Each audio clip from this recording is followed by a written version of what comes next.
Thank you, Caroline. Regarding the Israeli strike in Doha, how much time or how much of a heads up did the U.S. get, and does the president support this strike? Sure. Well, I have a statement to read for all of you with respect to the Israeli strike in Doha, and here it is. This morning, the Trump administration was notified by the United States military that as Israel was attacking Hamas, which very unfortunately was located in a section of Doha, the capital of Qatar. Unilaterally bombing inside Qatar, a sovereign nation and close ally of the United States that is working very hard and bravely taking risks with us to broker peace, does not advance Israel or America's goals. However, eliminating Hamas, who have profited off the misery of those living in Gaza, is a worthy goal. President Trump immediately directed Special Envoy Witkoff to inform the Qataris of the impending attack, which he did. The president views Qatar as a strong ally and friend of the United States and feels very badly about the location of this attack. President Trump wants all of the hostages in Gaza and the bodies of the dead released, and this war to end now. President Trump also spoke to Prime Minister Netanyahu after the attack. The Prime Minister told President Trump that he wants to make peace, and quickly. President Trump believes this unfortunate incident could serve as an opportunity for peace. The president also spoke to the Emir and Prime Minister of Qatar and thanked them for their support and friendship to our country.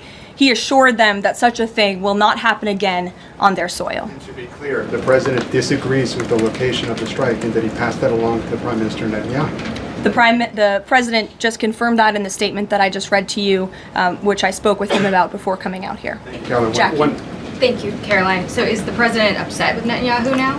The president made his thoughts and concerns about this very clear, and he spoke again both to Prime Minister Netanyahu and also the Emir and the Prime Minister of Qatar after this attack. And the president has always made it very clear that he wants peace in the Middle East, just like he sought that and accomplished that in his first term. He expects all of our allies and friends in the region, that includes both Qatar and Israel, to seek peace as well. And he wants to see that happen, and he's working with all of our allies in the region to get that done. Are there any consequences, so to speak, for Netanyahu doing this, as it sounds, against the president's wishes, or at least his belief that it was appropriate?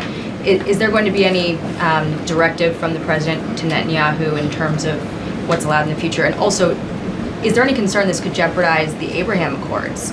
Look, that's a decision only the president can make. With respect to your first question, to answer your second question, as you heard from the president, he said he believes that this can serve as an opportunity for peace, and he's still actively and aggressively pursuing it with all of our allies and partners in the region. Jennifer. Just to follow up on that, Caroline, are you able to say how often the president spoke to the Prime Minister of Israel before this? Because that's one question. And then what did he mean on Sunday when he posted, "I've given my last warning to Hamas," etc.?